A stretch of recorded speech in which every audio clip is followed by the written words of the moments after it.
Hey everyone, I'm here with Paul and Nat, who are both geologists. So today's video is going to be about identifying rocks on the beach, and they know a heck of a lot more than I do, so they're going to be doing most of the talking. All right, what do you have?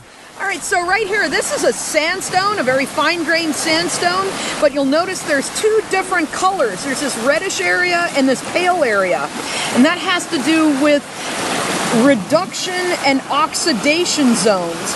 There's a little bit of iron cementing this sandstone together, and when it's oxidized, it gets a reddish color. When it's reduced, it gets this whitish or tan color.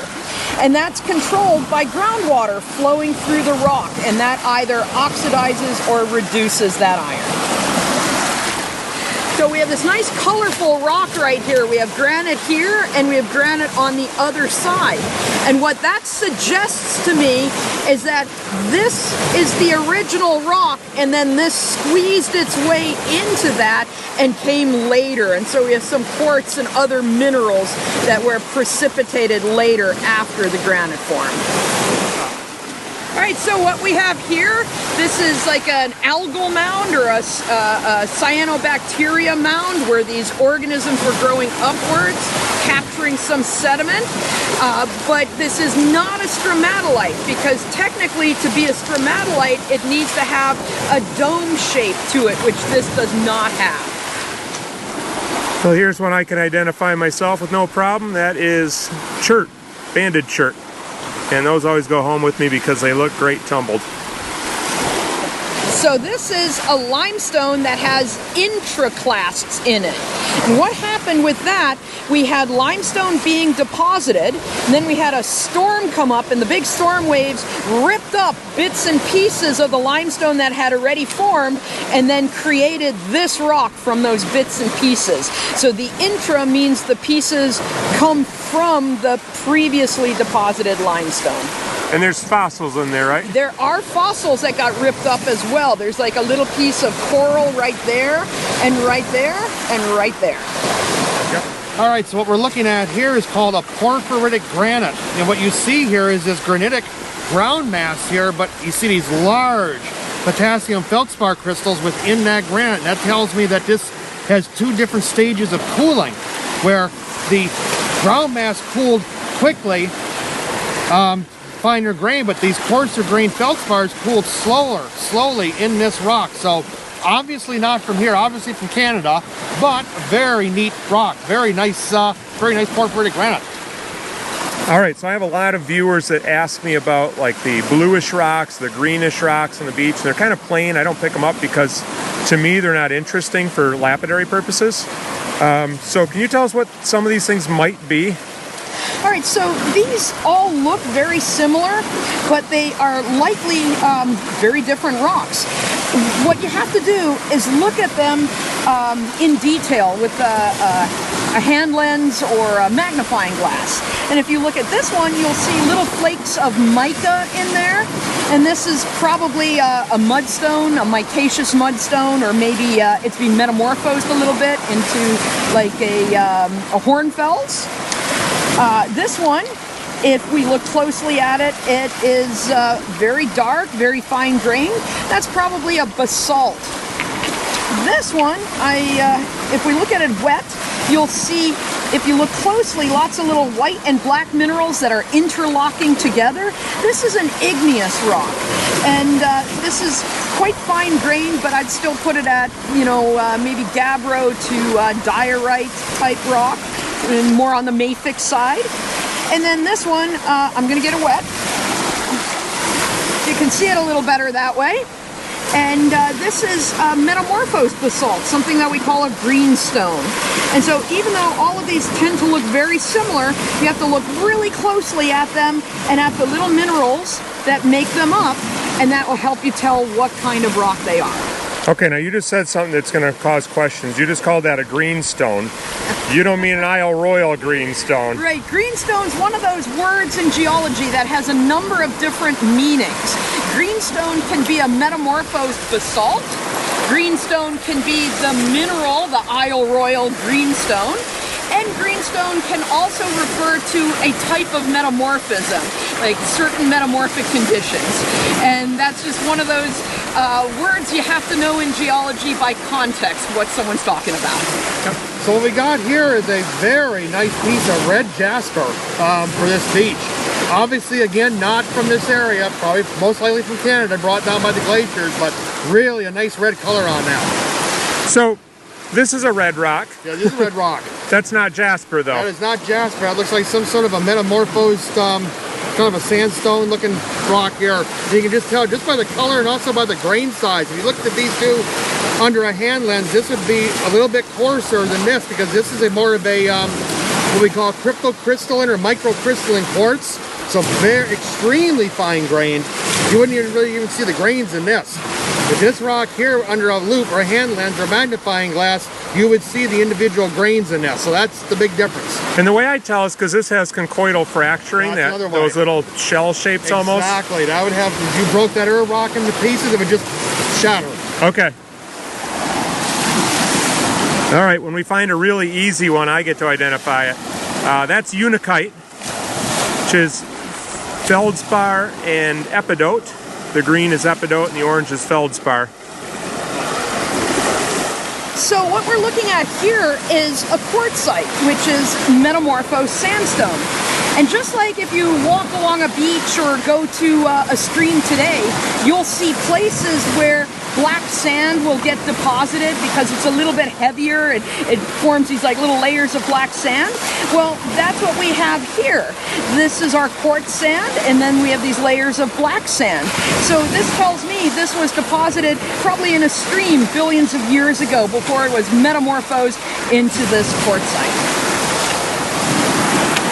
All right, this one I know, but I'm gonna let Paul tell you. So even though Rob is identifying the easy ones, he figured he'd let me have this one. So this is a classic pudding stone from the Lorraine Formation up in Ontario near Bruce Mines, Ontario. Beautiful piece, beautiful red jaspers. You even got a few different colors here. You got some of the more blackish colors, a little bit more of the pinkish colors here set in this quartzite matrix. So just a beautiful, beautiful pudding stone. Yep, that's a keeper for sure. That is a keeper. All right, what do we have here? This is a really neat metamorphic sandstone. I'm not going to call it a quartzite because look at all of these kind of orangey pinky minerals in there. That is feldspar. And when you have a sandstone that has a lot of feldspar in it, we call it an arkose. So when we have a metamorphic sandstone with all that feldspar, we're going to call it a meta-arkose. Now, why we have arkose in this is because this sandstone originally, when it was deposited, didn't get carried a long way from its source area, because feldspar, as sand gets transported in a river or along a beach, will weather away and break down. Since this rock still has a lot of it in there, we know this didn't get transported that far.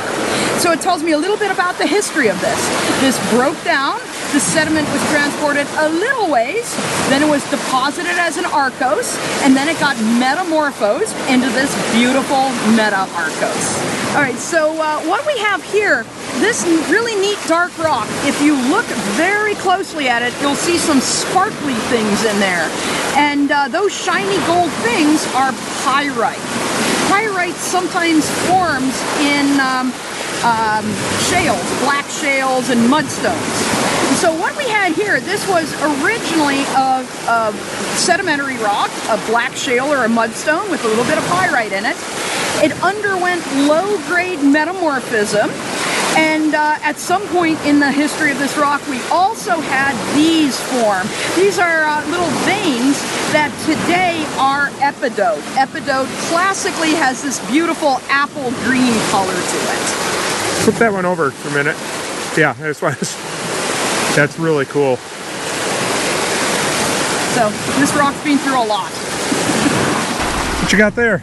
This is a stromatoporoid, and this is a type of sponge, and this sponge was a reef-building sponge. So these would have been all over the sea floor, growing upwards in these beautiful layers there, forming these like sponge reefs in the long ago geologic past. Let's look at the bottom of that again.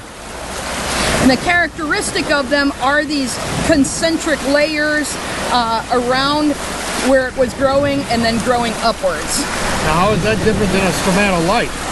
This is different from a stromatolite because this is a sponge. This belongs to a group called the porphyrians. A stromatolite is created by a single-celled organism called Cyanobacteria. And these are younger than stromatolites. Stromatolites evolved much earlier than these did. And stromatolites, though, are successful and do still live today. These guys do not. This is a rugose coral, also called a horn coral. These were solitary corals that lived in the Paleozoic. This part of it, this little point, would be growing off the seafloor, and it would be growing upwards from the seafloor with your little coral organism living in the center there. Hey, here's a very common rock. What's that? That is granite. This is Rob's favorite rock, I'm told. It is not. Just a lot of this down here. Again, from Canada, brought down by the glaciers, and different varieties of granite too. We saw earlier that that porphyritic granite. This one here is just your more typical run-of-the-mill granite. A lot of that around here. A lot of that. All right, so this is speckly like the granite Paul just showed us. So is that granite? This is not granite. In order to be considered granite, it has to have a very specific mineral composition, a certain amount of quartz and feldspars in it. This one does not have quartz in it. The light color you're seeing is potassium feldspar. The dark color you're seeing in there are amphibole minerals. And when you have that mineral composition, it becomes a diorite. All right, what do we have there? So this is another diorite, but you'll notice that it looks very, very different. In this case, it's porphyritic. Porphyritic means we have bigger crystals surrounded by smaller crystals. But it gets even more interesting than that. Sometimes the bigger crystals that have formed will react with the surrounding magma that's still left over and create what's called a reaction rim. And this isn't the best developed one, but if you look at the edge of the crystal, you can see it looks a little bit different than the middle of the crystal. And that's where this crystal has reacted with the magma that was left over as this rock was forming. When these reaction rims get very, very well developed in these igneous rocks, we call that a Rapakivi texture. All right, I know what that is. This is gneiss. This is a high-grade metamorphic rock. The way you identify gneiss is it will have layers in it called foliation, and the foliation will show lighter and darker layers, and that's how you identify a gneiss. Now, gneiss, the parent rock, the thing that this was before it got metamorphosed, it could be a granite, or it could even be something like a mudstone that just the heat and the pressure altered the minerals and changed it into a rock looking like this. Nice. Very. Okay, what do you have? So we're going to look at the difference between quartz and quartzite. Quartz is the mineral, and if you look at this, you won't see any like little grains or little pieces. This is quartzite, which is metamorphic sandstone. And if you look real close at this rock, you'll see what used to be the little sand grains all basically really mashed together. So when you look closely, you'll see little dots of sand grains in there that you won't see in the quartz. So quartz is the mineral, quartzite is the rock made from a bunch of pieces of that mineral. And then what I've got here is something extremely special. You have basically quartz cobbles. So these were originally quartz that were worn down and worn by, mostly by water, probably in a river, and then they got incorporated into this quartzite here. So again, this is kind of a pudding stone, you could say, but this one's unique in that you've got quartz pebbles or quartz cobbles in quartzite. So quartz, and here's the metamorphic sandstone to quartzite. here's a neat rock. It's some kind of a Breccia Conglomerate. You can see all the different pieces that make up this rock. Neat color. We have igneous rocks that are part of the clasts within there, and just an awesome rock to see. Looks like stuff within the rock. Yeah, those would be phenocrysts within an igneous rock there. That's then within this conglomerate. Maybe Gowganda Tillite, but we're not 100% sure. Yeah, the color's different, but some of the pieces look like they could be Gowganda. Right. Really is pretty. Well, what's that one, Paul? That's a very familiar stone here. It looks like a Petoskey stone, also known as a hexagon area. Percarinata. There we go. That's a tongue twister. That's a really nice one there. Yep, State Stone of Michigan. Yep. Yeah, that's a great one. Yeah, it is. Kind of polished up nice. Yeah. So what we have here is a quartzite, which is a metamorphic sandstone. And in this one, what you can see are crossbeds. Now, crossbeds are small layers within a larger layer that are at an angle. What those show us is that there was a current flowing here at one point in time when this was being deposited. So there was a little river, and that river deposited the sand in these crossbeds, and then later on this got lithified or turned into a solid rock, and then it even got metamorphosed into this quartzite. And so what we're seeing here are these ancient ripple marks, probably a few billion years old, from a long, long ago river. All right, this is a piece of diabase. It's a very dark rock, but if you move it around, you'll see some little sparkles of crystals in there.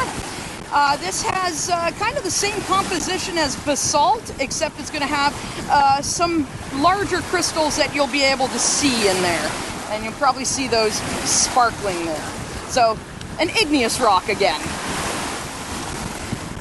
Sometimes you'll find rocks that have these areas sticking out, like these layers. And what we call this is differential weathering. So as this rock is weathering away, some areas weather faster than others. And that's usually because this part is cemented together better, or maybe with a different mineral that is more resistant to weathering and erosion. So this can stick around a whole lot longer than this part. And as a person who tumbles rocks, I look at that and go, no, that's not going to work well in the tumbler, because we call it undercutting and tumbling, where one wears away faster than the other. What's that one? This is another volcanic rock, a very different volcanic rock. This is called a rhyolite, and in fact it's a porphyritic rhyolite. Porphyritic means it has bigger crystals in it. And you'll see these bigger crystals surrounded by the smaller ones. This kind of rock is the sort that would be erupted from volcanoes. Like, for example, Yellowstone, when it erupted rhyolite. This obviously is not from Yellowstone, but it is a similar rock type. So a nice porphyritic rhyolite, an ancient volcanic rock. So we have a really neat rock here where we have two very obvious different rocks. This rock is gneiss. Notice the foliation, that means the layers, and they're light and dark. And this is some kind of granite or granitoid, which is an igneous rock. And I can tell you that this is older than that, because this is created by high temperature and high pressure. And if you had those high temperatures and pressures, this also would have been turned to a gneiss. So either this formed first and the granite squeezed its way into, it intruded the gneiss, or this was something that we call a xenolith. It was an inclusion where the granite squeezed its way into the gneiss and picked up a piece of it. And because this is broken and we just have a cobble like this, I can't tell you which one it is. But gneiss, which is older than our granitoid. What do you have there? This is some chert. This one happens to be kind of a bluish gray color. Chert is microcrystalline quartz. It's made out of just absolute tiny, tiny crystals of quartz that you can't see them unless you look at them under a high-powered microscope. this microcrystalline quartz makes up all kinds of neat rocks, not just chert like this, but also jasper and agate, because it comes in all kinds of different colors. And that forms in limestone, right? Yeah, chert is really common in limestone as small layers, or also what are called nodules. One of the places where chert can come from is from sponges. See, sponges have what are called spicules in them to give their little bodies a little bit of support. They don't have a skeleton. And when the sponge dies, these silica, these quartz spicules, can recrystallize into little pods of chert. And that's why limestones often have a lot of chert in them. And chert was used by Native Americans because you can shape it. They would often find these chert nodules and use them to make tools out of. Arrowheads and stuff. That's called napping. Yeah, that's napping, flint napping. Flint's another name for this microcrystalline quartz. And so they'd make arrowheads, spear points, scrapers, things like that. So one of my favorite rocks along these shores, this is a Gowganda Tillite. Basically it's a conglomerate, but these formed during an early ice age on Earth about 2.3 billion years ago. This is one of the only areas around where you can find these because, again, these come from Canada, and so you find these all along the beaches here, but really a great example of one. This is a really nice one. Yeah, that's a gorgeous one. Yes, sometimes the rocks are kind of all the same color in it, the little inclusions or whatever you want to call them. Right. But that's this one's got a lot of material on it. A lot of variety. So nice. Paul just pointed this one out. That's about as good as they get. Wish it was a little bit bigger, but wow. Beautiful Petoskey stone. All right, what do you have here? All right, here's a neat rock. This is a limestone. And what's neat about this limestone is this dark, jagged layer in there. That's called a stylolite. And that stylolite, now, it's been a while since I've studied these, but as I recall, they're formed when this is under pressure, and you get a little bit of solution, and you get some of the impurities in the limestone focused along that stylolite, that boundary there. And so anyway, a stylolite in limestone, a really neat thing. Well, this one's called Cladophora, at least commonly. I'm not sure if that's actually scientifically correct, but it's a fossil in a dark matrix, and matrix smells like oil when you cut this one. What you got there, Paul? So what we got here is a porphyritic basalt, and you can tell it's porphyritic by these little kind of greenish white little blebs in there. Those are little crystals. Not sure exactly what those crystals are, but obviously something a little different. This, however, is nothing like amygdaloidal basalt, because if you look at some of these grains here, see how they kind of grow into the rock here a bit. So where an amygdaloidal basalt would be a very sharp contact, and it'd also be more rounded than this. So again, another product of the glaciers from Canada. Flip it over here, you can see some more here, but yeah, definitely an interesting rock along this beach. So amygdaloidal means there were bubbles in there, gas bubbles. Amygdaloidal means there's gas bubbles, and again, they'd be more rounded. I'm sure in some of your other videos you've shown amygdaloidal basalt with those round bubbles, and they're filled with minerals. Well, this is porphyritic, again, because they're not really round, and again, these little spots here almost act like they grow into the rock here, as opposed to amygdaloidal, which are more of a sharp contact, where the minerals basically form inside those gas bubbles. So Natalie has some of her own videos, and I'm going to link some here. Why don't you tell them about what they'll see there? There'll be short videos, 2 to 4 minutes long, telling you a little bit something about geology around the United States.